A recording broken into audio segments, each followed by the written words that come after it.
વડોદરામાં pre monsoon કામગીરીના દાવાઓ ધોવાયા। પરશુરામ પટ્ટા વિસ્તારમાં નજીવા વરસાદમાં જ ઘૂંટણસમાં પાણી ભરાયા। કરોડોના ખર્ચે થતી કામગીરી સામે સ્થાનિકોમાં ભારે આક્રોશ। સ્થાનિકોએ તંત્રની નિષ્ફળતા અંગે ગંભીર સવાલો ઉઠાવ્યા। ચોમાસાની શરૂઆતમાં જ આવી હાલત તો ભારે વરસાદમાં શું? લોકોમાં ડર। પાણી ભરાતા વાહન ચાલકો અને રાહદારીઓને ભારે હાલાકી।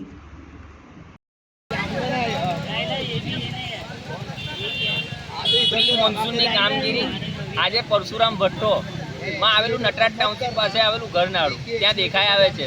કોર્પોરેશનની જે પાછલા 30 વર્ષના શાસનમાં જે કામગીરી કરતા રહ્યા છે ને એ આજે દેખાય છે। જે રોડ પર પાણી નહોતું ભરાતું ને ત્યાં રોડ પર આજે પાણી છે।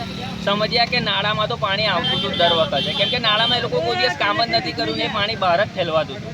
પણ આ વખતે તો ઉપર જે મહારાજાનગર, રણજીતનગર છે, જયંબે નગર છે, ઝુલતા પુલ છે, ત્યાં રહેતા 4000 થી 5000 લોકો એ આજે અટવાયા છે। શાના કારણે? કે પ્રી મોન્સૂનની કામગીરી થઈ નથી। વરસાદનું પાણી બહાર આવી ગયું છે અને એટલો પણ વરસાદ નથી પડ્યો કે એટલું 4-5 કલાક વરસાદ નથી પડ્યો કે 15-20 ઇંચ વરસાદ નથી પડ્યો કે જે આ પાણી બહાર આવી જાય। 1 કે 2 ઇંચ વરસાદની અંદર જો વડોદરામાં આવેલા આપણા એક વિસ્તાર જે પરશુરામ ભટ્ટો છે એની આ હાલત થતી હોય તો વડોદરામાં ઘણા બધા બીજા વિસ્તાર પણ છે, ત્યાં પણ આ જ હાલત હશે।